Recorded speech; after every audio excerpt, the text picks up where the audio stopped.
Salut les amis, on est nombreux à douter de nous, à ne pas avoir confiance en nous, à ne pas vraiment savoir quelles sont nos forces, nos faiblesses et tout ça.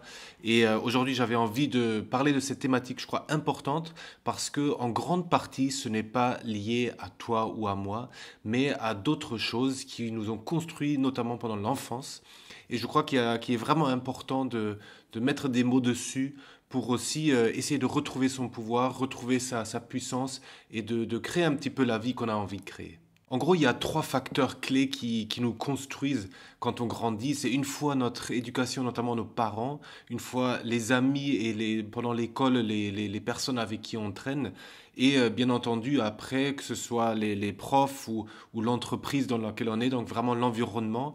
Et qu'aujourd'hui, il faut savoir que tout le système est fait pour créer du manque de confiance. Et si vous manquez de confiance aujourd'hui, il y a de grandes chances que ce n'est pas uniquement lié à vous, mais c'est surtout aussi lié peut-être à vos parents qui n'ont pas très bien fait leur taf, à des amis qui ne vous ont pas forcément encouragé, mais qui vous ont jugé ou qui vous ont comparé, ou carrément un système, et je vais vous expliquer, de l'entreprise ou des universités qui est basé sur un principe qui crée de la manque de confiance. Donc après, c'est pas pour taper dessus sur les gens, hein, c'est que si pour vos parents, par exemple, ils vont pas transmis cette confiance en toi, c'est certainement aussi que eux ils la vivent pas et du coup ils peuvent pas transmettre quelque chose qu'ils n'ont pas eux-mêmes et surtout que c'est pas si facile que ça à transmettre parce qu'on a tous l'habitude de créer l'inverse. On est dans un système, notamment avec les notes, avec la hiérarchisation, où le seul moyen d'être reconnu, c'est d'avoir par exemple une bonne note à l'école. Donc tu n'es pas valorisé par exemple par le soutien que tu donnes à quelqu'un, mais par une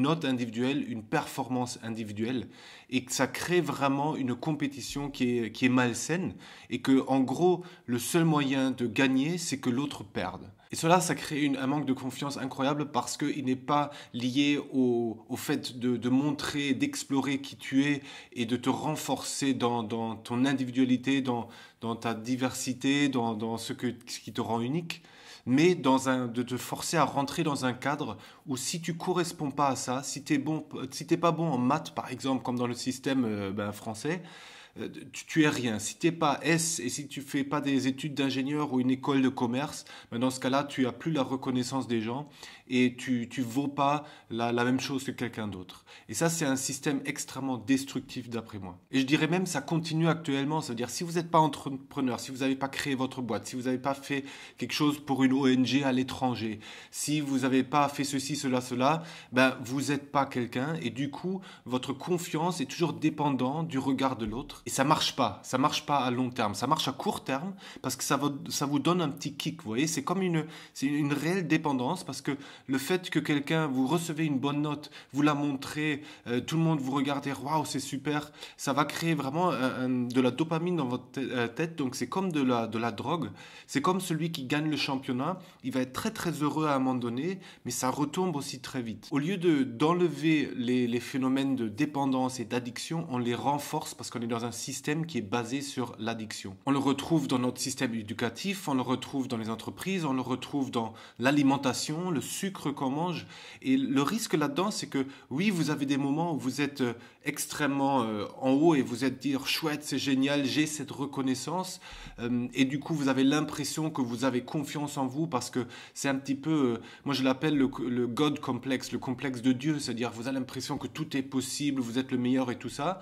Mais ce n'est pas vraiment de la confiance en soi. Parce que, et vous le remarquez souvent, parce que dès que vous avez plus cette reconnaissance, dès que vous n'avez pas les likes sur une photo, dès que vous mettez une photo où il n'y a pas 100 likes mais que une, ben, ça retombe, vous doutez de vous, vous vous remettez en question et vous perdez un petit peu cette assurance et cette confiance. Et ça, c'est la preuve d'une dépendance émotionnelle très très forte et qui, d'après moi, n'est pas la confiance en soi qu'on peut découvrir si on essaye de sortir un petit peu de ce système. Ce qui renforce un petit peu cette difficulté en fait aussi à se découvrir mais aussi vraiment à construire une confiance en soi, c'est le fait qu'on est dans un système qui ne sait plus donner de feedback honnête. Un feedback honnête, c'est quand vous avez un comportement, quel qu'il soit, et que quelqu'un vous dit honnêtement mais avec une sincérité, qu'est-ce que ça provoque en lui? Est-ce que ça lui fait du bien?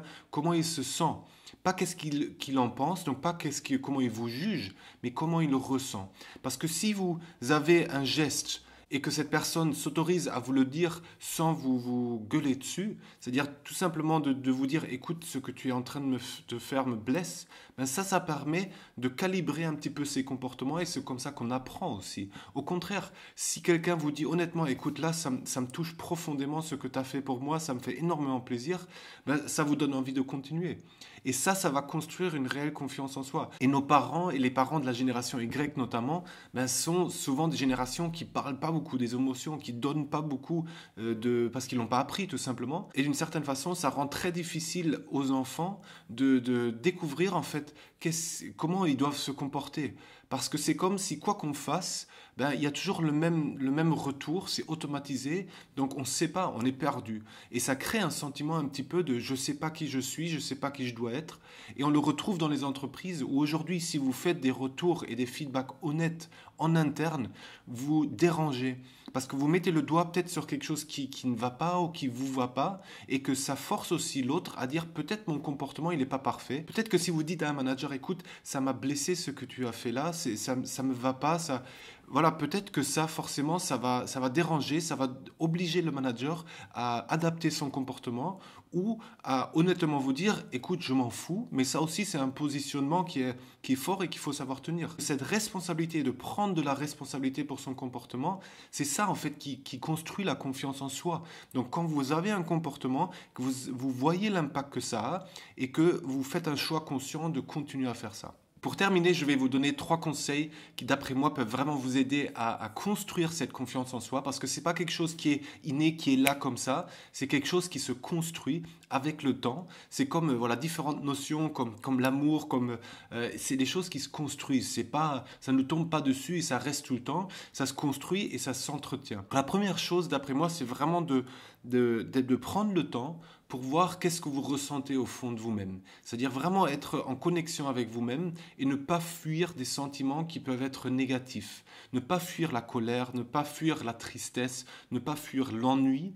Et ça va vraiment vous donner des indicateurs sur qu'est-ce qui vous fait du bien, qu'est-ce qui vous ne fait pas de bien. Essayez de partager ça avec les autres parce que ça va vous permettre de construire des relations beaucoup plus profondes et que quelqu'un qui vous dit honnêtement, écoute, là, ce que tu as fait, pour moi, c'est pas correct, ou à l'inverse, qui va vous encourager, ça va permettre à créer des relations qui, elles, vont vous permettre à gagner en confiance en vous. C'est-à-dire, si vous avez que des relations superficielles avec des gens autour de vous, où vous ne savez pas où vous en êtes, où vous avez toujours l'impression que vous êtes jugé, ou que, justement, ou au pire, il n'y a rien qui se passe, c'est très très dur de construire une confiance en soi parce que c'est quelque chose qui se construit aussi en fonction de l'environnement dans lequel on est. Essayez de partager un petit peu ce ressenti avec l'autre et précisez à la personne que vous n'attendez pas une solution miracle.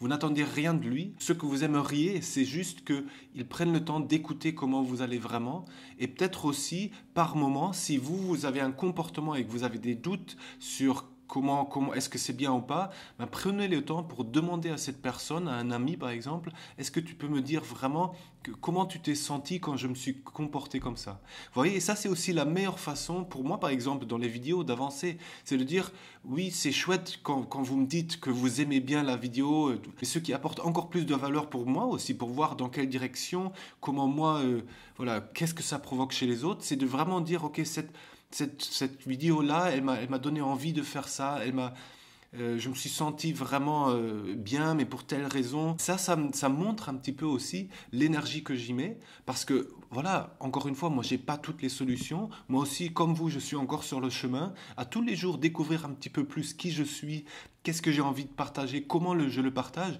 Et je peux vous dire, moi, j'ai grandi dans une famille de psychologues, où justement, on dit toujours, les cordonniers sont les moins bien chaussés, donc j'avais l'impression que on était psy avec tout le monde sauf en interne. Donc j'ai beaucoup manqué de retours et de feedback justement honnêtes par rapport à mon comportement. Et que souvent il y a des choses, notamment la colère ou des comportements négatifs, on n'en parlait pas jusqu'à ce que le vase déborde et là ça éclate.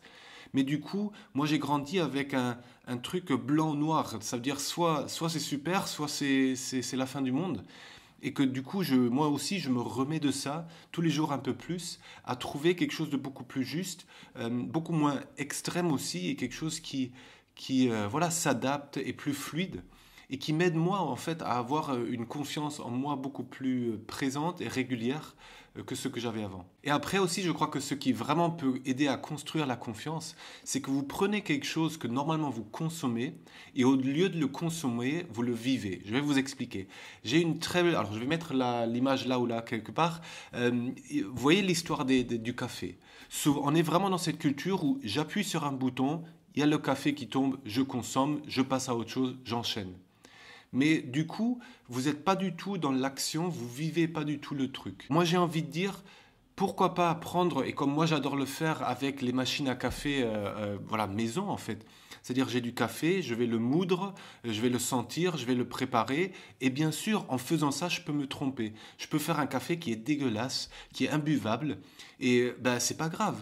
Je vais réessayer jusqu'à ce que le café il soit vraiment bon et que même les personnes qui adorent le café vont me dire ah celui-là, ce café-là que tu as fait, il est vraiment excellent. Est-ce que tu peux m'expliquer comment tu as fait? Et l'important là-dedans, c'est l'apprentissage. On est dans une société où on nous donne tout prêt. Ça veut dire vous appuyez sur le bouton encore une fois et le truc qui tombe. Mais du coup, vous apprenez plus à le faire. Et la confiance en soi, elle se construit par l'action. C'est en essayant que vous allez apprendre à le faire. Et cet exemple, il s'applique un petit peu à tout. Dès que vous pouvez faire quelque chose au lieu de l'acheter, vous allez construire la confiance en soi.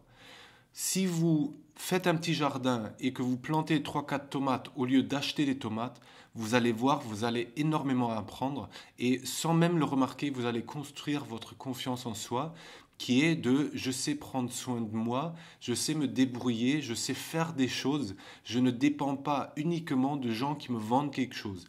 Mais encore une fois, ça fait aussi que vous sortez du système de consommation capitaliste dans lequel on est, parce qu'il est basé sur le principe que vous ne savez pas faire quelque chose, que vous manquez de confiance en vous, et qu'en achetant, ben, on comble ce manque.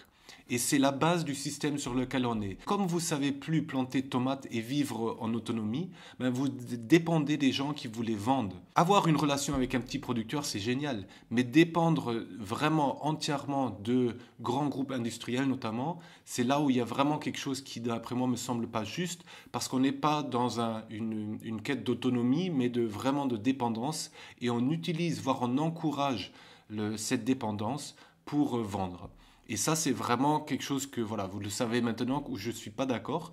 Donc, dès que vous pouvez essayer de faire un petit peu par vous-même, de créer par vous-même, de faire des erreurs, de réessayer et de régulièrement utiliser ce que vous avez fait, le montrer à des gens qui vous donnent un feedback honnête, ça veut dire pas des amis qui vous disent dès que vous gribouillez quelque chose, oh c'est extraordinaire, ça sert à rien, ça sert pas à vous, ça sert pas à eux. Par contre, si vous avez des amis qui ont le courage de vous dire, écoute, je trouve ça génial que tu aies écrit, mais là, ce que tu as écrit, ça provoque rien en moi, je me sens même, ça me donne pas envie. Super. Là, je peux me demander, ok, comment je vais essayer de reformuler ce que j'ai envie d'exprimer sur ma feuille pour que ça donne envie, ou pour que ça mette en colère, ou pour que ça surprenne, ou pour que ça mette en joie. Et la confiance en soi, finalement, c'est ça, c'est que vous arrivez d'une certaine façon à ce que vous produisez, que ce soit des mots, que ce soit quelque chose d'écrit, que ce soit un café, à provoquer quelque chose chez l'autre aussi, une émotion, et à lui permettre de vivre quelque chose que vous avez envie de vivre avec lui. Et c'est cet échange-là et cette harmonie-là qui construit cette confiance en soi. J'espère que je ne vous ai pas trop perdu parce que je suis encore une fois allé dans plein de directions. N'hésitez pas à me faire un feedback honnête, pour le coup, dans les commentaires. Je vous invite vraiment à être patient, à faire un pas après l'autre, à construire, à essayer, à expérimenter. Vous donnez un petit peu de temps parce que souvent c'est pas votre faute. C'est voilà, d'autres personnes, un système qui est loin, qui est pas du tout basé sur le principe de créer de la confiance. Et notre système éducatif notamment. Le seul choix que vous pouvez faire, c'est de dire aujourd'hui, je décide à construire ma confiance en moi. Ça prendra peut-être 1 mois, 1 an, 10 ans. Mais je peux faire ce choix-là, de dire que c'est peut-être quelque chose qu'on ne m'a pas donné, mais moi je vais le construire. Et en le construisant, je vais aussi inviter les autres à le construire pour eux-mêmes. Et moi je crois qu'on aura une société beaucoup plus heureuse, joyeuse et qui a beaucoup plus de sens si on s'autorise à faire ça. Je vous fais un énorme bisou. Je vous souhaite une excellente expérimentation et je vous dis à très vite. Ciao!